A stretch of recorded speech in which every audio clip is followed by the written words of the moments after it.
Komando militer Iran kembali melontarkan ancaman keras kepada Amerika Serikat atas blokade Angkatan Laut dan operasi militer di kawasan Selat Hormuz.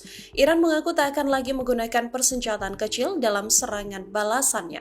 Dalam pernyataan resminya, Markas Besar Pusat Hatam Al-Anbiya menyebut langkah Washington sebagai pembajakan yang telah melanggar aturan. Iran menegaskan jika tindakan ini terus berlanjut, maka Angkatan Bersenjata Iran akan memberikan respons yang kuat. Teheran juga mengklaim memiliki kekuatan dan kesiapan lebih besar dari sebelumnya.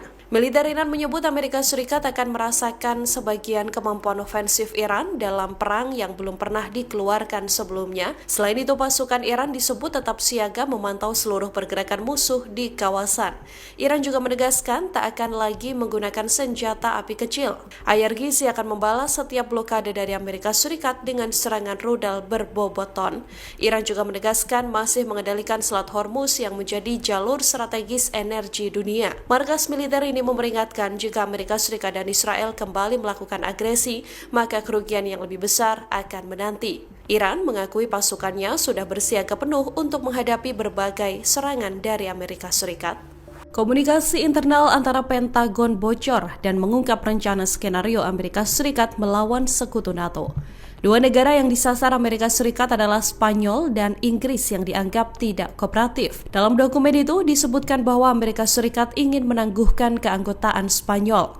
Amerika Serikat juga berencana melakukan pencabutan dukungan diplomatik terhadap Inggris atas kedaulatan wilayah luar negeri. Dari laporan Euronews, ketegangan ini dipicu kebijakan sejumlah negara Eropa yang menutup akses wilayah udara dan pangkalan militer bagi jet tempur Amerika Serikat. Email ini berisi kemarahan Washington terhadap anggota NATO yang menghambat pengisian bahan bakar pesawat tempur. Pejabat tinggi Amerika Serikat menyebut bahwa Washington kelabakan karena akses militer adalah fondasi dasar bagi keberlangsungan aliansi pertahanan. Sumber senior NATO menyebut bahwa sikap keras Pentagon ini dipicu ketidaksenangan Presiden Donald Trump terhadap kebijakan Spanyol. Trump juga kecewa karena Spanyol enggan menaikkan anggaran pertahanan. Pentagon juga mempertimbangkan untuk meninjau ulang dukungan terhadap Inggris setelah Perdana Menteri Keir Starmer menolak bergabung dalam perang Iran. Amerika juga berniat menarik dukungan AS atas wilayah Kepulauan Falkland yang selama ini bersengketa.